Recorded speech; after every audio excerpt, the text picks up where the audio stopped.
In the hills beyond the village of Ndalu, strange lights appeared every night. Some said they were spirits. Others believed they were demons searching for lost souls. But everyone agreed on one thing. If you ever saw the glowing eyes in the dark hills, you should run. Because those who followed them never returned the same. And no one knew that the secret behind those eyes lived among them. His name was Kato. A quiet orphan boy. A boy hiding a terrible curse. Kato was 16 years old. He lived alone in a small mud hut at the edge of the village. His parents had disappeared years earlier during a storm in the hills.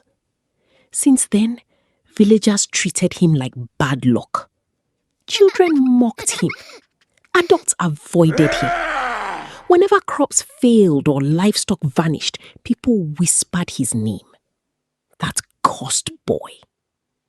Kato tried to ignore them. Every day, he worked hard, carrying water and gathering firewood. But every night, something strange happened. He would wake up exhausted, his feet covered in mud, his clothes torn by thorns. Yet, he remembered nothing. At first, he thought he was sleepwalking. Then, he noticed something terrifying.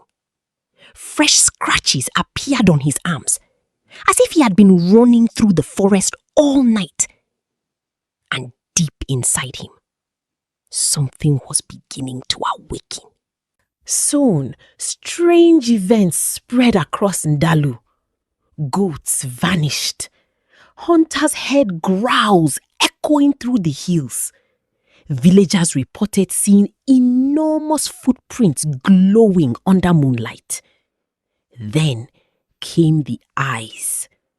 2 golden lights floating in darkness, watching, waiting. One night, an old hunter named Django followed them.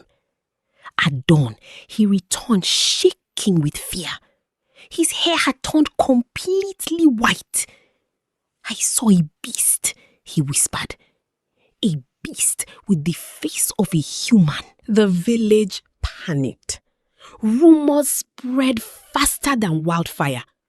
Some demanded a sacrifice to calm the spirits.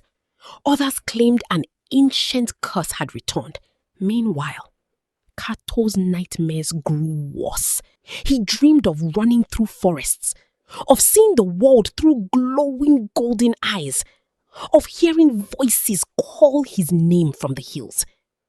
And every night, the voice grew louder. "Kato, come home." Then came the night of the blood moon. A red light covered the sky. Thunder rolled across the hills. Kato woke to unbearable pain. He stumbled outside his hut. The ground shook beneath him. Wind spiraled around his body. Golden energy burst from his skin. His eyes ignited like fire. He screamed. Bones cracked. Muscles twisted. Dark smoke surrounded him. Villagers watched in horror from a distance. The orphan boy they feared was changing, transforming, growing into a towering spirit beast. His body shimmered with ancient markings. His eyes glowed brighter than the moon itself. And then, a forgotten memory returned. The hills were not cursed. They were his birthplace. He was not human. He was the last guardian spirit of the dark hills. As Kato stood beneath the blood moon, another force emerged. A shadow creature. Ancient. Monstrous. The same demon that had taken his parents years ago. The beast rushed toward the village. Children screamed. Families fled. But Kato stood firm. Golden light exploded from his body. The hills echoed with the roar of forgotten ancestors. Spirit against demon. Guardian against darkness. The battle shook trees and split rocks apart. Finally, Kato unleashed a wave of ancient power. The shadow creature dissolved into ash. The village was saved. For the first time in his life, people looked at him with respect instead of fear. But Kato knew the battle was not truly over. The next morning, villagers climbed the hills, searching for answers. There, hidden beneath ancient stones, they discovered something impossible. A sealed doorway, older than the village itself. Carved into it was a warning. Do not awaken the king below. Kato stared at the symbols. Then his glowing eyes widened because he recognized them. He had seen them in his dreams.